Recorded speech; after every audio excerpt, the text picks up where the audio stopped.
Assalamualaikum warahmatullahi wabarakatuh. Shalom, salam sejahtera untuk kita. Tentunya pertama-tama kita patut bersyukur pada Tuhan Yang Maha Kuasa bahwa sebagai manusia biasa tentunya merasa bahwa saya bisa juga melaksanakan tugas itu. Ya, yang awal-awalnya barangkali ada pertanyaan question mark bahwa apakah saya bisa atau tidak begitu. Ternyata setelah 9 bulan melaksanakan tugas, alhamdulillah bisa dengan kabupaten dan provinsi lain yang kategori lebih maju dari kaitannya dengan kapasitas fiskalnya yang tinggi, tetapi penilaian untuk Papua Barat itu adalah penilaian pelayanan publik. Jadi apakah itu kapasitas fiskal tinggi atau rendah, ukurannya di pelayanan publik.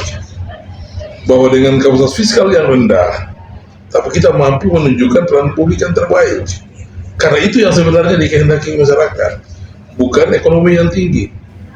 Kalau ekonomi yang tinggi, seharusnya sejajar dengan pelayanan publik yang tinggi.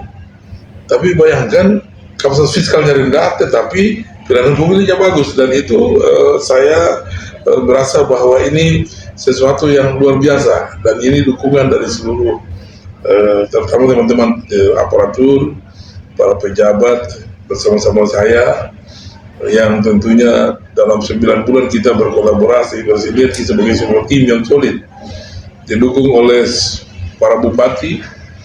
Ya, saya ada 7 kabupaten di Provinsi Papua Barat, dan tentunya dukungan dari seluruh masyarakat, ada tokoh adat, tokoh masyarakat, tokoh agama, dari perguruan tinggi, lebih-lebih lagi dari ibu-ibu, ya, ibu istri saya pejabat ketua tim PKPK yang bersama-sama dengan tim PKK-nya itu solid dan bekerja terus, ya, bekerja terus untuk pelayanan stunting.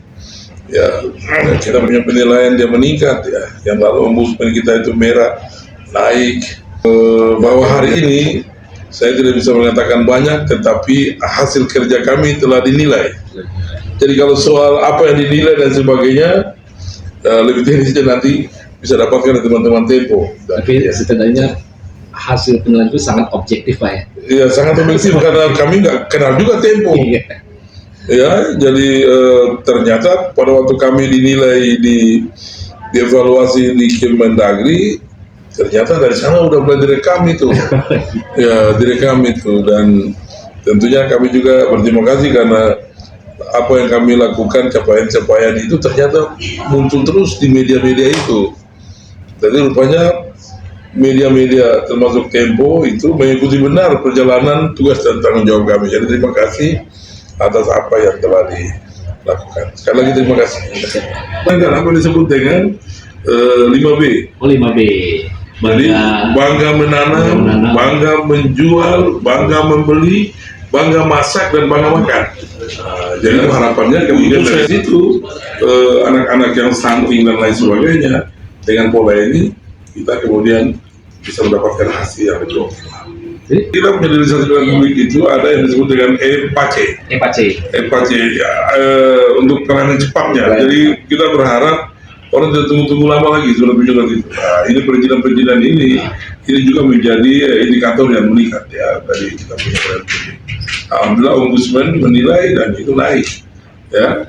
Tapi yang jelas kita berharap apa yang sudah menjadi baik atau ini kita bisa teruskan kepada masa transisi lewat penjabat definitif, kita bisa teruskan. Itu anak kabupaten, anak negara, anak provinsi. Oleh karena itu kita kemudian bagaimana membangun juga hubungan kerja koordinasi dengan para bupati, untuk kemudian kita juga bisa masuk di kewenangan yang kemudian itu kewenangan kabupaten, ya.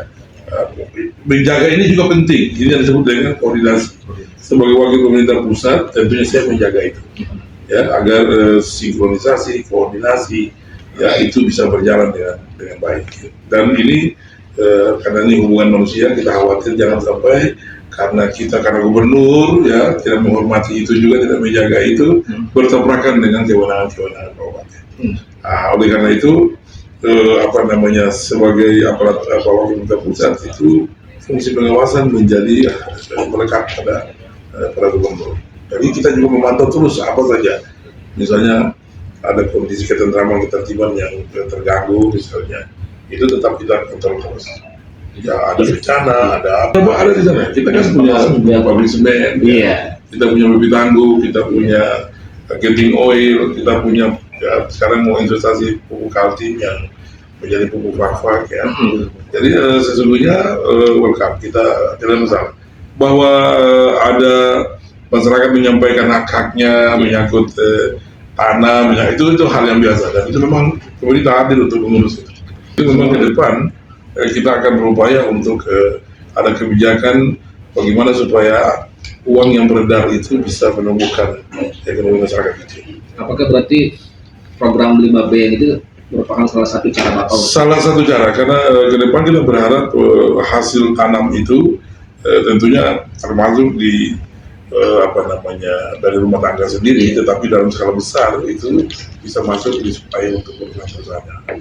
Dan sekarang terutama dari pupuk kaltim itu kita sudah lakukan termasuk menyiapkan STM melalui kerjasama bersama IPB itu untuk sekolah 7 bulan sehingga kemudian selesai itu mereka menjadi peternak, mereka menjadi petani dan itu bersama-sama. Jadi setelah itu hasil-hasil mereka itu akan diambil oleh pupuk kaltim. Ini satu modelnya. Itu program CSR-nya. CSR-nya dari pupuk kaltim. Pupuk kaltim, Pak ya. Dan itu kerjasama dengan IPB, bersama-sama dengan pemerintah provinsi dan kabupaten, kita dengan Unipa kerjasamakan sehingga ke depan mereka ini sekaligus menjadi pionir bisnis sebenarnya tingkat lokal. Ya nanti dia jual sayur, dia jual daging ke pupuk kaltimnya. Dan ini satu contoh yang nanti kita kemudian bisa kembangkan juga untuk investor-investor yang lain. Betul. Ya seperti itu. Yang sekarang sudah wisuda sekali. Kemarin saya sudah hadir di IPB untuk wisuda yang angkatan pertama, ya. Nah, tahun depan nanti perikanan lagi masuk. Kalau kemarin baru peternakan dengan pertanian. Tahun ke depan nanti juga untuk nanti kalau misalnya pupuk kaltim itu dia masuk CSR-nya untuk masyarakat di sekitar pupuk kaltimnya, kami bisa masuk juga untuk lewat Unipa untuk yang lainnya.